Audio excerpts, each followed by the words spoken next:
When it comes to art, we have a long history of trying to figure it out and feeling left behind. But if a person keeps going at something, they will see some sort of light. Maybe it's not what they were expecting, but there will be something that will change for them.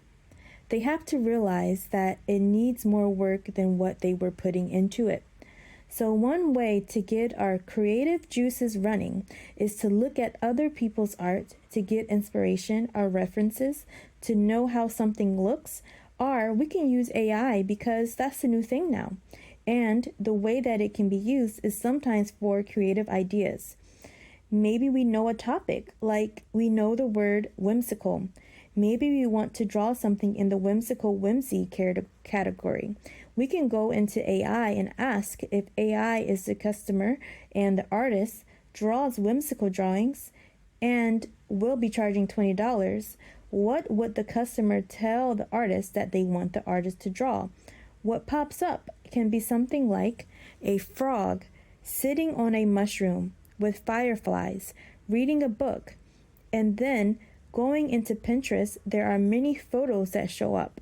Use those photos to help us with ideas and to find out what a frog looks like or what a mushroom looks like. And then after making a collage, we can split the screen with the collage on one side and then our digital art on the other side. And we would choose more than one type of picture, not just one picture of a frog, so that we can combine different things or different aspects of that type of drawing. Digital art also looks great when things are smudged a little bit instead of hard lines, unless that's what we are going for. Smudging gives it a nice professional look. So if there is a gradient, we can use the smudging tool to seamlessly combine two different colors. Also, we may be more comfortable drawing things that are bigger. That's fine. Draw it big and then shrink it down. And when we shrink it down, it can be any size. We can also use freeform. Freeform changes the shape so it's not staying the same proportions. We can also hold the tool down or hold our finger down for a little longer to make it straighter if we have issues with making things straight or wobbly. So what am I doing here? Well, what am I doing? Oh yes, I'm drawing a book. But this book that I added, I ended up deciding to not use it, but you can see me trying to draw it from the picture on the top right. But it was feeling complete already. I was feeling like I'm adding this book because of what AI said to maybe you can add a book, but it felt like it didn't need the book, especially since it wasn't really looking down. I don't know, something about it just made me feel like it didn't really need the book. And just looking at the face right now, it looks like the little nose holes look a little bit off-centered, but that's okay. But it also has a straw hat. It reminds me of this anime. I don't remember the one. I never watched it, but there was this kind of hat. So he has this little straw hat. It's nighttime. There's cute little fireflies everywhere. And this was a very simple way to make a firefly. So you just use this super bright color in the back and it's a circle, and I used that holding down method where I made a circle, held it down and made the perfect circle, and then filled it in with the yellow. And then the other little firefly, it looks like a knot to me, but I made just, the other one had 3, but I just made 2. I decided just to have 2 wings and then the little body. And so here I am making a shadow for this and trying to make it look a little bit more lifelike, but I'm really not into it. I'm just like, I don't know. So I'm filling in the dark colors here.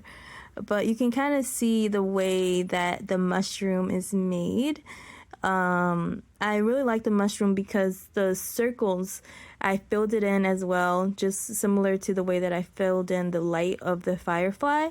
So just made the circle first, and then you drag the color to the circle, and fill it in, and it just makes perfect little circles. And I realized that my art is better when I let the digital tools do what they're there for, which is to make perfect lines and circles. And if things are kind of out of the way or in the wrong, like going a little bit too weird, then I can just cut off the sections that are a little bit weird and just do some parts freehand, but a lot of it can be the actual Procreate making it into the perfect shape.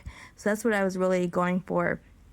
Now there's a lot of different straw hats, and so the straw hat that I drew, it has little actual straw pieces coming off of it a little bit, as well as the little lines show the texture. So I kind of mixed those two illustrations together. So you see here, made it to make this hat, but you see that book? It's just something, maybe if the book was just sitting there, but when I moved the hands to go over it, it just was something missing with it. It just looked awkward. So here I am, I'm like, okay, I'm just going to draw over. I didn't want to erase what I already did because I liked the arms. So I just drew it over and then to make the little shape just to see how I felt about it. And I made sure the book was on a separate layer and I held it up. Maybe this would have been the best way, just leave the hands like this, just the outline without a different color. That probably, now that I'm looking at it, that kind of looks the best, even though it's a little bit confusing. So then I end up saying, okay, I'm going to get this color and I'm going to fill out the rest of the arms and make this shape here just to see. And I liked the way that it kind of connected with the outside of the frog. So I did like that. And I ended up filling this in too much and going back. So then when I filled it in, so when that happens, you need to make sure you have the whole shape closed off, which I didn't. So now that fills it in. And then I'm trying to connect the two colors there to each other so that there isn't this little arm like kind of hanging off to the side. And then I use that smudge tool. Smudge tool makes everything better. It's my new favorite tool. It's just smudge things. And I looked at it, I'm like, I just don't like it. I don't know, I just didn't like it. So I decided to take it off and just see. First I tried to fix it, maybe stretching it out, moving it up, but I think the book needs a title. Like if a title was on the front, I think that would look pretty cool. But so that's what it looks like. So remember this picture because this is the end of that with the arms. I kind of, maybe if it was connected, the green, maybe it would look a little bit better. I don't know. What do you guys think? Do you guys like it with the book or without the book? So here's without the book. I feel like this just looks better, but it does feel a little plain. But yeah, I hope you guys enjoyed. Please don't forget to subscribe.